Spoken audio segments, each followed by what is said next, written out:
샬롬, 주의 이름으로 축복합니다. 이사야 34장 말씀은 에돔에 대한 하나님의 심판을 말하고 있습니다. 1절 말씀입니다. 열국이여 너희는 나와 들을지어다. 민족들이여 귀를 기울일지어다. 땅과 땅에 충만한 것 세계와 세계에서 나는 모든 것이여 들을지어다. 하나님께서 에돔을 심판하시는데 열국들에게 나와 들으라고 말씀하십니다. 하나님께서 심판하시는 그 자리에 나와서 에돔이 당하는 심판을 보라는 것입니다. 2절부터 5절 말씀입니다.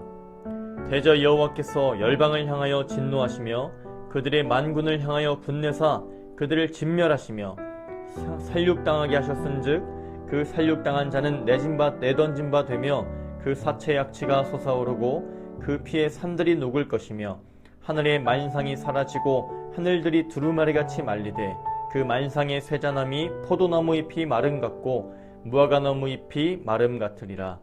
여호와의 칼이 하늘에서 족하게 마셨은즉 보라 이것이 에돔 위에 내리며 진멸하시기로 한 백성 위에 내려 그를 심판할 것이라. 하나님께서 에돔을 심판하실 때 연약한 자, 백성들, 귀족들 모두 하나님의 심판을 받게 될 것이라고 말씀하셨습니다. 6절 말씀입니다. 여호와의 칼이 피 곧 어린 양과 염소의 피에 만족하고 기름 곧 순양의 콩팥 기름으로 윤택하니 이는 여호와를 위한 희생이 보스라에 있고 큰 살육이 에돔 땅에 있음이라. 어린 양과 염소의 피는 에돔의 백성들을 의미합니다. 여호와를 위한 희생이 보스라에 있고, 여기서 보스라는 에돔에서 가장 큰 도시였습니다. 하나님께서 에돔을 심판하실 때 가장 큰 도시를 심판하시고 에돔의 백성들을 그들의 죄 때문에 심판하겠다 말씀하신 것입니다. 또한 에돔의 귀족들도 심판하십니다. 7절 말씀입니다. 들소와 송아지와 수소가 함께 도살장에 내려가니 그들의 땅이 피에 취하며 흙이 기름으로 윤택하리라. 8절 말씀입니다.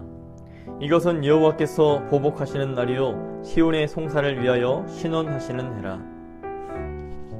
에돔에 대한 하나님의 심판이 유다 백성들의 기도응답이라고 말씀하고 있습니다. 하나님의 백성들이 성전에서 에돔 때문에 하나님께 기도했습니다. 하나님은 유다 백성들의 기도에 대한 응답으로 에돔을 심판하셨습니다. 또한 9절 말씀입니다. 에돔의 시내들은 변하여 역청이 되고 그 티끌은 유황이 되고 그 땅은 불붙는 역청이 되며, 에돔의 심판에 대해서 15절에 이르기까지 말씀하고 있습니다. 하나님의 심판의 날, 여호와의 신원의 날은 에돔이라는 강대국을 소돔과 고모라처럼 처참하게 소멸시켰습니다. 오늘 이사야 34장 말씀은 에돔에 대한 하나님의 심판과 여호와의 보복의 날에 대해서 말씀하고 있습니다. 하나님을 대적한 자, 하나님의 백성들의 기도와 응답으로 인한 에돔의 멸망을 통하여 하나님의 응답과 성취를 기억하시기 바랍니다. 16절과 17절 말씀처럼 하나님은 정령 갚으시고 하나님을 대적하는 자들을 심판하십니다. 또한 하나님께서는 여러 열방들을 심판하신다고 말씀하셨습니다.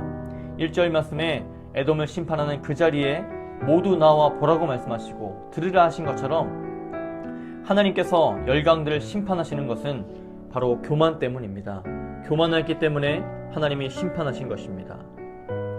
오늘 이 시간 하나님을 대적하는 이들을 위해서 기도하시기 바랍니다. 하나님이 정령 갚아주실 것입니다. 하나님의 말씀으로, 성령의 도우심으로 우리 안에 교만을 제거하고 오늘 하루도 하나님께 겸손히 나아가 승리하시는 우리 새희망교회 성도님들 되시기를 간절히 축복합니다.